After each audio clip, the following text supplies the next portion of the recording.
आओ Zaman. Nargis 2 cup coffee लाओ, जमान आया है। अभी लाई। कैसे हैं आप जमान भाई? मैं ठीक हूँ नरगिस। क्या बात है, तुम परेशान हो? कुछ हुआ है क्या? तुम्हारे अल्फाज परेशान कर रहे हैं। मेरे अल्फाज? हाँ, जो तुमने मेरे और समीना के बारे में कहे। क्यों? जो मैंने कहा वो गलत था? तुम्हारी बातों से मैं खुद को मुजरिम महसूस कर रहा हूँ। अगर ये बात है तो मैं तुमसे माफी चाहता हूँ। माफी मत मांगो, तुमने तो मुझे खबरदार किया है। दरअसल मेरी बीवी समीना बहुत अच्छी है। मैं जानता हूँ। मैं ही शादी के बंधन को समझ नहीं पाया। हम सब कहीं ना कहीं इस बंधन को गलत समझते हैं। हम इस बंधन में बंधने से पहले इसके मुतालिक कुछ सीखते नहीं हैं। मगर फादर बेंजामिन ने मुझे इस बारे में बहुत कुछ बताया है। क्या तुम मुझे उनसे मिलवाने चलोगे? तुम उनसे कभी भी मिल सकते हो। उनके दरवाजे हर उस शख्स के लिए खुले हैं जो सीखना चाहता है। उन्होंने तुम्हारी मदद कैसे की? उन्होंने मुझे सिखाया कि मर्द औरत का सर है। ये मकाम है, हालत नहीं। ये अमल है, फौकियत का जरिया नहीं। खुदा ने उसे इख्तियार बख्शा कि अपने खानदान की हिफाजत करे। जैसा कि तुमने बताया था कि मर्द रहनुमा होता है, वो लीडर भी होता है और मोहब्बत भी रखता है। मसीहत में रहनुमाई को मुख्तलिफ अंदाज में समझा जाता है, जो ग्रोहों में और खानदानों में होता है। बीवी और बच्चे बोर्ड ऑफ डायरेक्टर होते हैं और शौहर चेयरमैन की हैसियत रखता है। यानी वो इंतजाम संभालते हैं। औरत फितरतन आदमी को सरबराह की हैसियत से देखना चाहती है। वो इस तरह खुद को महफूज समझती और ताबे होती है। औरत अपने शौहर की ताबे होती है, जो एक रहनुमा और सरबराह होता है। बीवी का क्या किरदार होता है? वो उसका भरपूर साथ देती है, घर की और बच्चों की देखभाल करती। सजा कौन तजवीज करता है? दोनों। घराने की जरूरियात कौन पूरी करता है? दोनों मिलकर। मगर शौहर ज्यादा काम करता है। हाँ बिल्कुल, क्योंकि पूरे घराने का दारोमदार उसी पर होता है। वो कप्तान का किरदार निभाता है, इसीलिए उसे समझदार और शरीफुल नफ्स होना चाहिए। मुझे भी फादर बेंजामिन से मिलना है। जरूर। हर जुमे की रात को इबादत का एहतमाम होता है। क्या तुम आना चाहोगे? यकीनन। तुम समीना को लाना, मैं नरगिस को। ठीक है? नरगिस, कॉफी लाओ।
नरगिस, जी। काम खत्म हो गया है तो दुआ के लिए आ जाओ, हम शुरू करने लगे। बस काम खत्म हो गया है, मैं आ रही हूँ। अब्बू, खानदानी शराकत क्या होती है? इसका मतलब है खानदानी दुआ। दुआ तो चर्च में करते हैं। घर पर भी बेटा, कुर्बान गाह और कुर्बानी की रोटी ये इबादत का पुराना तरीका है। ये खुदा ने करने को कहा है। इसीलिए चर्च में कुर्बान गाह और कुर्बानी की रोटी होती है। मगर यहाँ तो उनमें से कोई भी नहीं। ऐसा क्यों है अब्बू? अगरचे यहाँ ना तो कुर्बान गाह है ना कुर्बानी की रोटी, लेकिन खानदानी तौर पर मिलकर दुआ करना इस घर को इबादतगाह बनाती है। बिल्कुल चर्च की तरह। हाँ। यसू ने कहा, अगर 2 या 3 मेरे नाम से जमा होंगे तो मैं उनके दरमियान हाजिर होऊंगा। क्या यीशु यहाँ मौजूद है? यकीनन, क्योंकि हम उसके नाम से इकट्ठे हुए हैं। यकीनन यीशु हमारे साथ हैं। अम्मी, जल्दी आइए, यीशु आपका इंतजार कर रहे हैं। अरे माफ करना भाई, मुझे देर हो गई। मैं सुबह के लिए तैयारी कर रही थी। अम्मी, वो सब छोड़ दीजिए, खानदानी दुआ पहले है। तुमने सही कहा बेटा। बाप, बेटा, रूहुल कुद्स के नाम में। खुदा तुम्हें सब्र दे। शुक्रिया। हम आदिल के साथ काम करते थे। अंदर तशरीफ रखिए।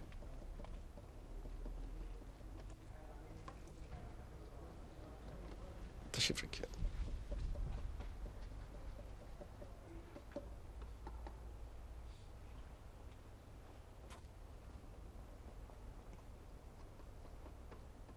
ये उसके बेटे हैं? हाँ। ये तो बहुत छोटे हैं। खुदा इनकी मदद करे और इनकी माँ को हौसला दे। खुदा इनकी मदद करे। काश कि सबकी मदद करे, खासकर आदिल के बच्चों की। क्या मतलब? वो एक ईमानदार शख्स था जो इस बिगड़ी हुई दुनिया में रहता था। मुझे आज तक याद है आदिल ने आरिफ जैदी के साथ क्या किया था। मिस्टर आरिफ जैदी आए हैं। क्या वो कागजात साथ लाए? मुझे नहीं लगता, मगर वो आपसे मिलना चाहते हैं। ठीक है, उसे अंदर बुलाओ, मगर तुम हमारे पास ही रहना। जी सर। आ जाइए। गुड मॉर्निंग जनाब। सुबह खैर मोहतरम आरिफ साहब। आदिल साहब, इंसान को अपना और दूसरों का भी फायदा सोचना चाहिए। मैं समझा नहीं। बात घुमा फिरा कर नहीं करूंगा। इस दुनिया में हर चीज की कीमत है।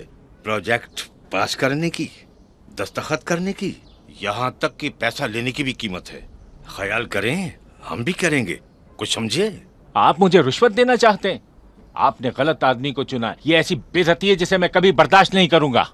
बेइज्जती? जी हाँ, मेरी कंपनी की, मेरे खुदा की। अच्छा, तो तुम उन लोगों में से हो, इसीलिए तो तुम्हारी ये हालत है। मैं गरीब जरूर हूँ मगर मुतमईन हूँ। मेरे कपड़े तो सादा हैं मगर बेदाग हैं और मुझे इस पर फख्र है। मैं मिस्कीन लगता हूँ मगर किसी बात से शर्मसार नहीं हूँ। बस बस चुप करो। तुम मुझे लेक्चर दोगे? मैं भी आपके साथ उसी तरह पेश आऊंगा जैसे दूसरे लोगों से, वो भी बगैर किसी रुश्वत के। मगर पहले अपने मुकम्मल कागजात यहाँ लाएं। इंतहाई अहमक और सरफिर इंसान है।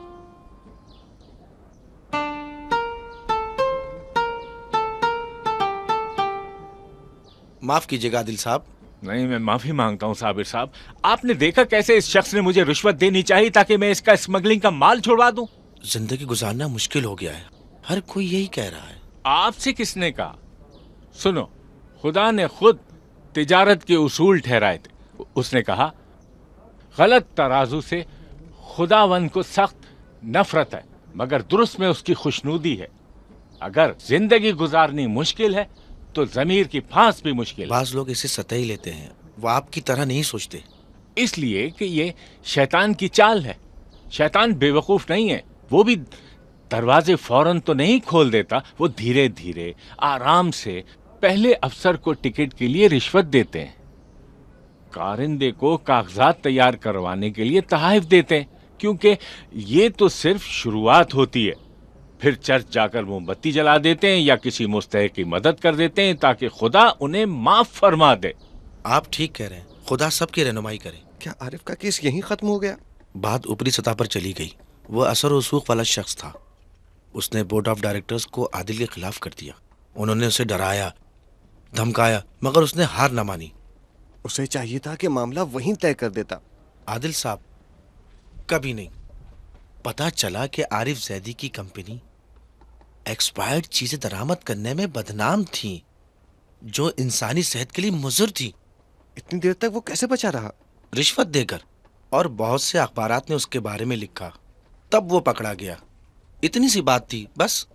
इसका मतलब है इन सारे मामलात के पीछे आरिफ जैदी था। हाँ, भागना चाह, एयरपोर्ट पे पकड़ा गया। उसके हिमायती मौजूद थे? कमजोर हिमायती।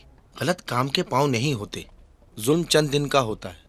क्या आदिल को नौकरी वापस मिल गई? नहीं, वो नाइंसाफी बर्दाश्त न कर सका, नौकरी छोड़कर बाहर चला गया, वहां इंतकाल कर गया। खुदा उसे बख्शे। खुदा उसके बीवी बच्चों को सब्र अता करे। एक बात मुझे खाई जा रही है, वो मैं ही था जिसने आदिल को बैरून मुल्क नौकरी करने को कहा था। आपको तो मालूम नहीं था कि ऐसा हो जाएगा। उसने वहां बहुत मुश्किलें देखी। उन्होंने उसका तबादला किया, उसे बेइज्जत किया। मगर आपकी नीयत साफ थी। सही कहा, मैंने तो उसका भला चाहा था। सलाम सलाम आदिल साहब, आइए आइए आइए। कैसे हो सनद? मैं ठीक हूँ। क्या पीना पसंद करेंगे? सामान नजर नहीं आया काफी देर वो से। तो किसी वक्त भी आ जाते। मैं आपके लिए चाय लेकर आता हूँ, कड़क, आपका दिमाग ताज़ा हो जाएगा। ठीक है, पूरी केतली ले आओ। मुझे ताज़ा दम होने के लिए ज्यादा चाय चाहिए। अभी लाया, अभी लाया।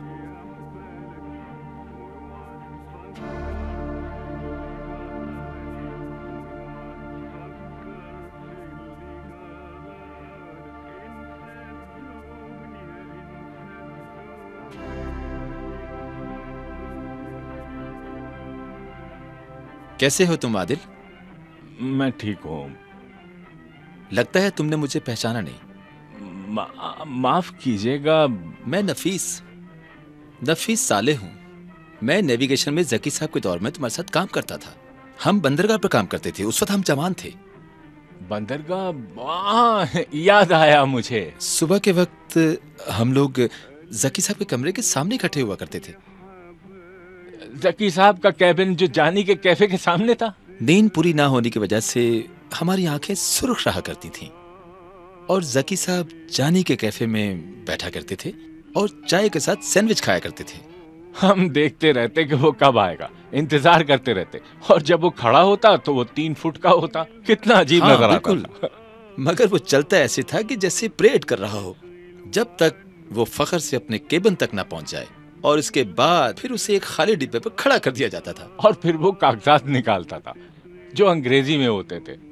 फिर वो पेन निकालता और अपना चश्मा पहनता था। हालांकि वो चश्मा पहनता या ना पहनता, उसे दिखाई कुछ नहीं देता था। फिर वो अपना सर कभी दाएं और कभी बाएं घुमाता था।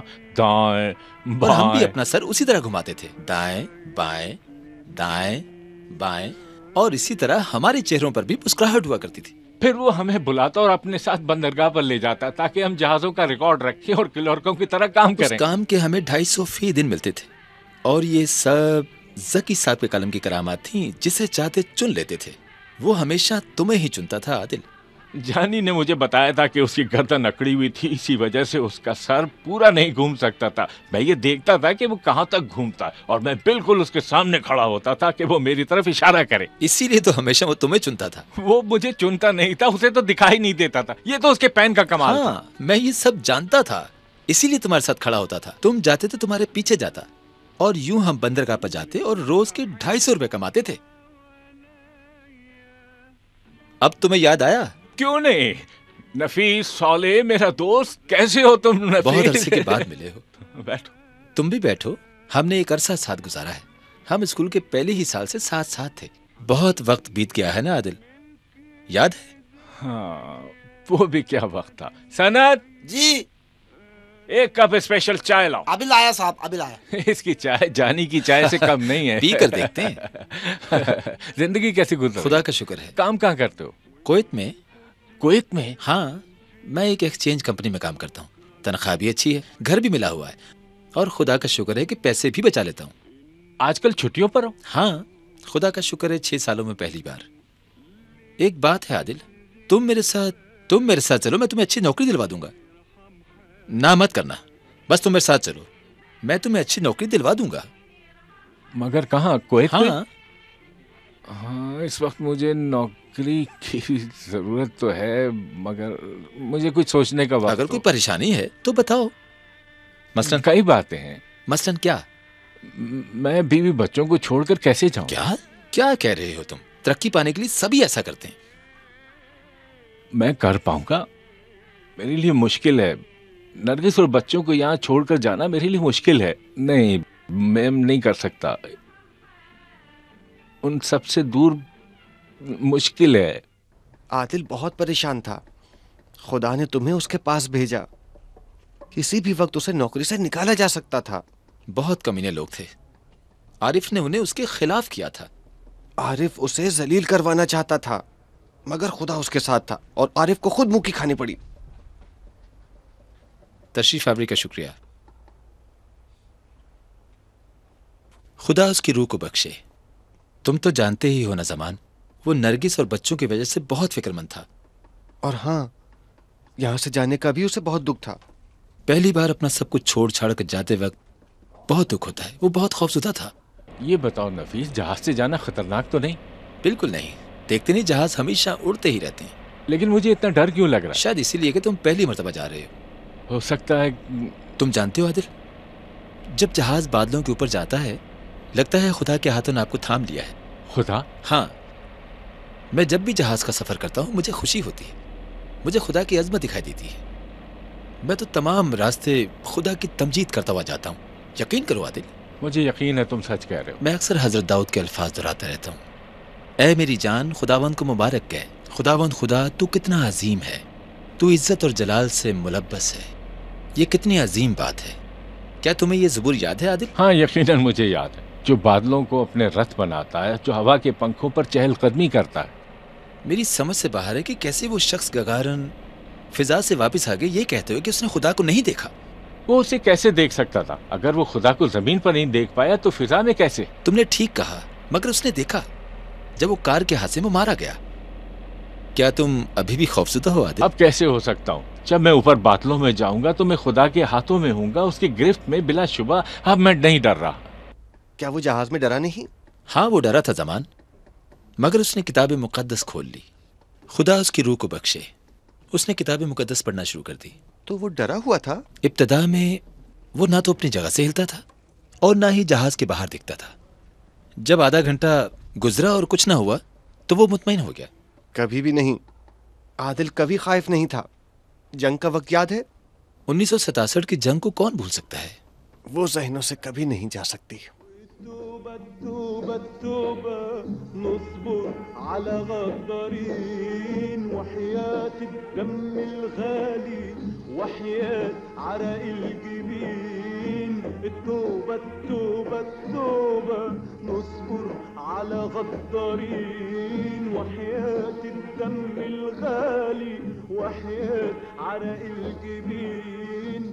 उनके खात्मे के लिए जबरदस्त ताकत दरकार है। हमें जोश से नहीं, होश से काम लेना चाहिए। होश से? इतना सब कुछ देकर भी? ये तो बेइज्जती है, इज्जत का सवाल है। हमारा वकार तो ठीक है, मगर जो हो रहा है वो दुरुस्त नहीं। तुम कहना क्या चाह रहे हो? हमें उनसे लड़ना चाहिए? हाँ, उन्हें समंदर में फेंक देना चाहिए। हमें उन्हें सबक सिखाना ही पड़ेगा। अगर हम उनसे बिला हथियार लड़ें तो भी गालिब आएंगे। अरे रुको, जज्बात से काम मत लो। क्या कहा? तुम हमारी बातों को जज्बाती तहरीक कह रहे हो? मसला वो नहीं, बल्कि तुम जैसे कमजोर इंसान है लुइस। तुम्हारा मतलब है कमजोर और झुकने वाले लोग? मैंने ये तो नहीं कहा। तुम्हारा मतलब अच्छी तरह समझ चुका हूँ। भाइयों, आपस में झगड़े का कोई फायदा नहीं। आदिल साहब, ये मसला इतना आसान नहीं है। वो अकेले नहीं हैं। हाँ बिल्कुल, इंग्लिस्तान और फ्रांस ने पहले भी उनका साथ दिया था। 1956 में भी हमने उन्हें शिकस्त दी थी। इस मर्तबा अमेरिका उनके साथ है। वो बहुत बड़ी ताकत है। हमारे साथ रूस है। हमारा खुदा हमारे साथ है और खुदा अमेरिका और रूस से बड़ा है। तुम्हारा क्या ख्याल है लुइस, हम हाथ पर हाथ रख के बैठे रहें? मगर मैंने ऐसा नहीं कहा। हमें इकट्ठा रहने की जरूरत है। जंग का ये मतलब नहीं कि हम आपस में झगड़ें और आपे से बाहर हो जाएं, बल्कि इसमें मंसूबाबंदी और फौजी चालों की जरूरत है। इसके अलावा हमारे पास हथियार नहीं है और हम रूस के शुक्रगुजार हैं। अगर हथियार न भी हो तो भी हम जोरे बाजू से लड़ सकते हैं और डंडों और पत्थरों से भी हम उन्हें शिकस्त दे सकते हैं। हम लाखों की तादाद में उनसे ज्यादा हैं। तुमने सही कहा। हम और हमारे इत्यादी बहुत मजबूत हैं। हमने पहाड़ों दरियाओं को मात दी। हमने डैम बनाए जो मौजज़े से कम नहीं, शिकस्त देकर मुल्क से निकाल सकते हैं।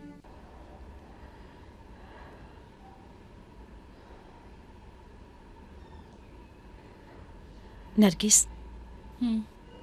हाँ बोलो समीना। जरा किचन में आना। किस लिए? थोड़ा सा कुछ खा लो। नहीं खा सकती। तुमने कल से कुछ नहीं खाया। मुझे कुछ नहीं होगा।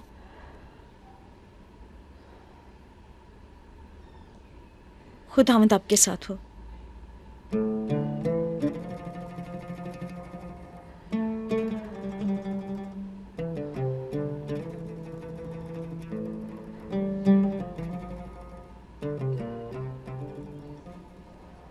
तुम अभी तक जाग रही हो नरगिस? इंतजार कर रही थी, इतनी देर कैसे हो गई?